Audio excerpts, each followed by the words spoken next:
I have been making this high protein strawberry shortcake this summer. I've made it a couple different times now and been tweaking the ingredients in it.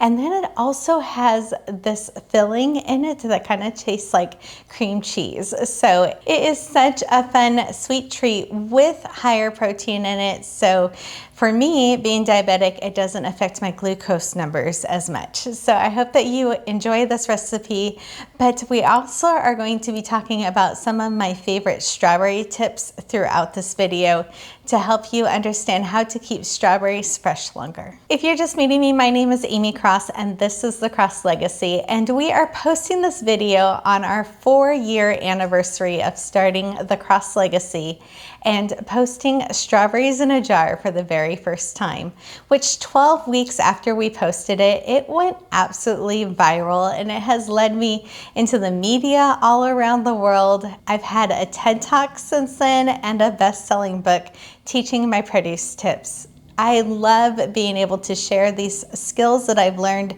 over decades of trying to save money on groceries to be able to help you save money on groceries, but also to have basic pantry items in your home that you can make special meals and treats for your family. As you see, a lot of my items here are stored in glass because it will keep it fresh longer. So in my pantry, I have a lot of my pantry items in glass with metal lids, which keep it completely airtight.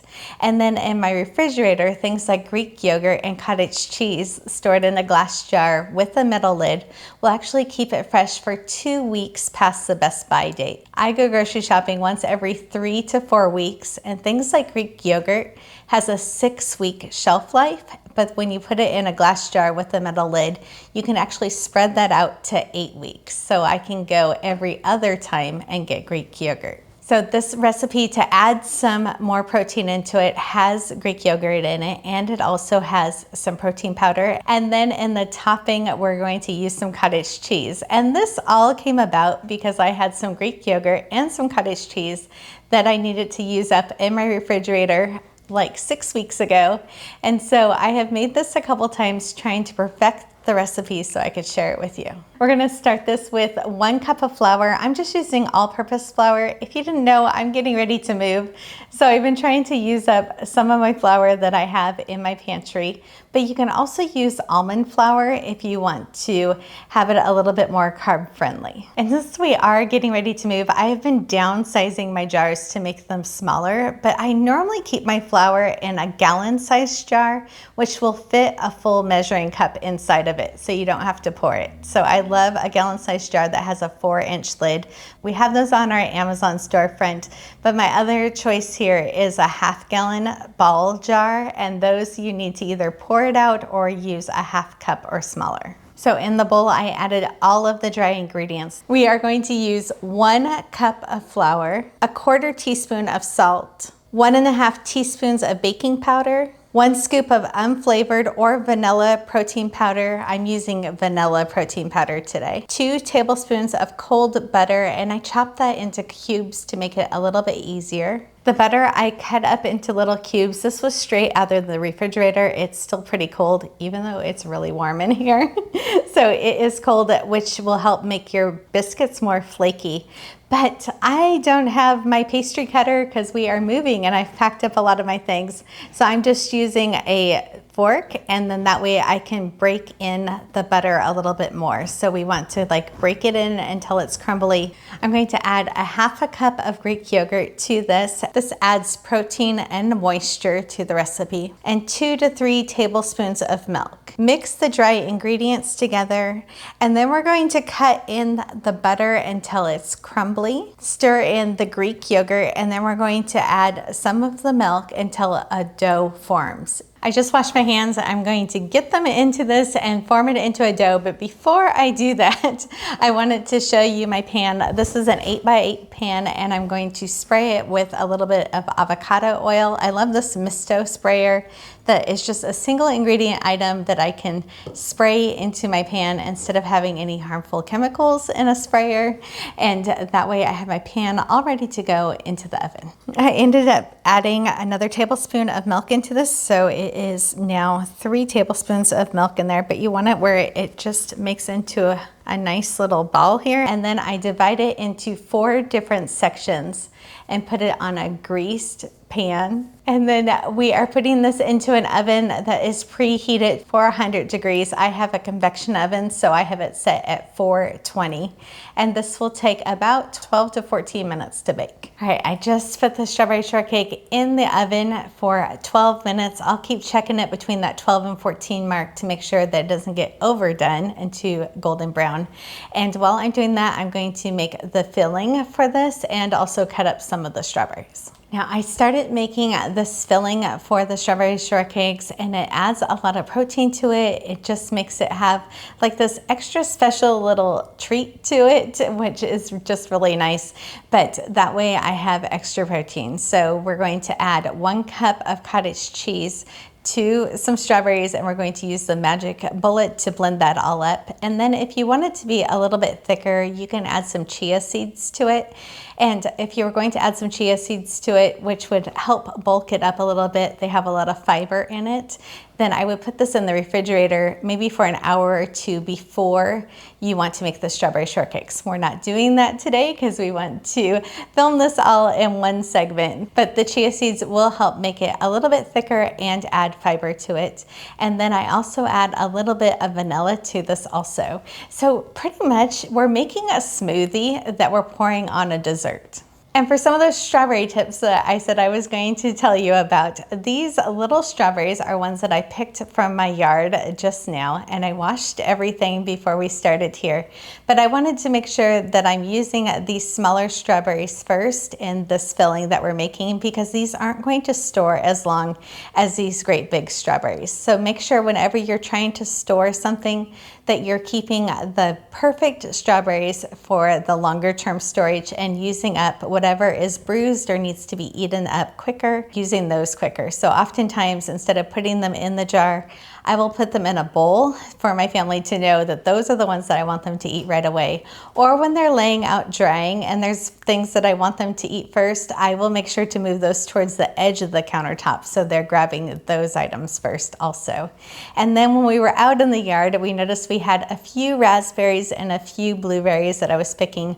Normally I wouldn't wash those all in the same bowl, but I just did today because I only had a couple and I could pick them out. But when I go to store any berries away in the refrigerator, I want to make sure that I store them in different containers because the different berries will have different shelf lives. So you don't want to store strawberries that only last 3 weeks with blueberries that will last 6 to 8 weeks. And Mike loves eating cottage cheese with just fruit on top. That's like one of his favorite snacks. I do not like the texture of cottage cheese. I don't mind the extra protein that it's adding or even the taste of it, but the texture for me is a big thing. So I make sure whenever I am eating cottage cheese, I am blending it up. I use my magic blender way more than I use my big blender.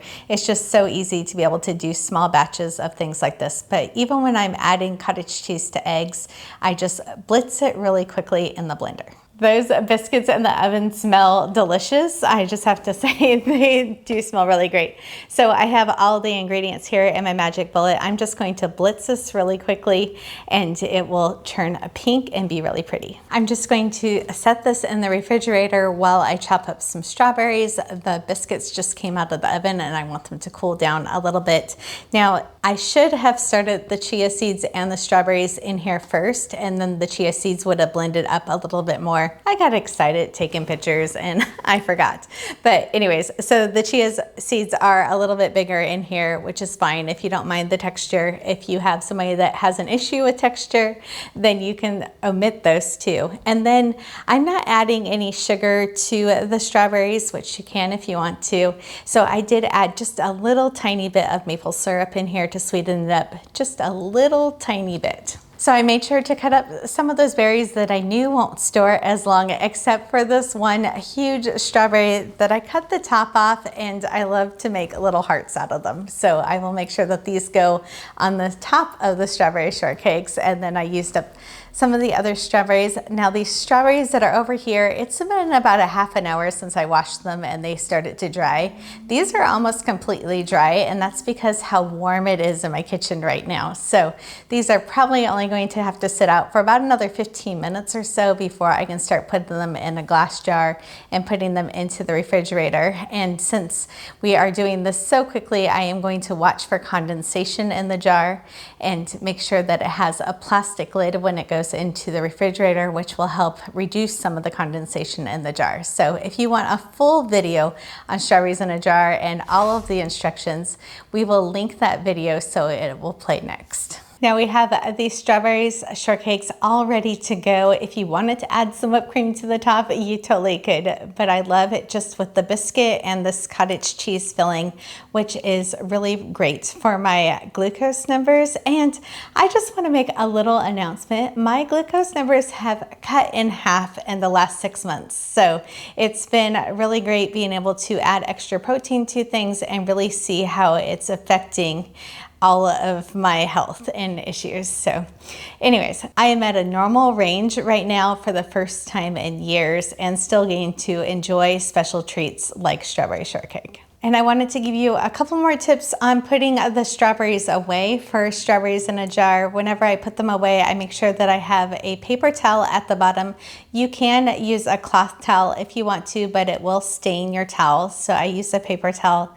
And any that you have that are cut, you want to store those separately. Anytime the tops are cut off of them or you start cutting them, the strawberry starts to deteriorate. So it will only last a few days after it's cut, even in a glass jar with a metal lid. When you put the whole strawberries away in the jar, they're going to stay fresh for about 3 weeks. So these have only been drying now for about 45 minutes. I'm probably going to give them about another 15 minutes before I put them into the refrigerator, but they are going to go into the refrigerator and it's kind of fun. Our house is on the market and we are having showings in our house, and normally we have strawberries everywhere as decor and stuff in our house. And tomorrow when somebody comes to see the showing, the only strawberries that are going to be in the house are strawberries in a jar in the refrigerator. So we are really excited to see what this next chapter brings in our lives, but really thankful for the last 4 years of what has happened with the Cross Legacy, and thank you for being a follower of mine.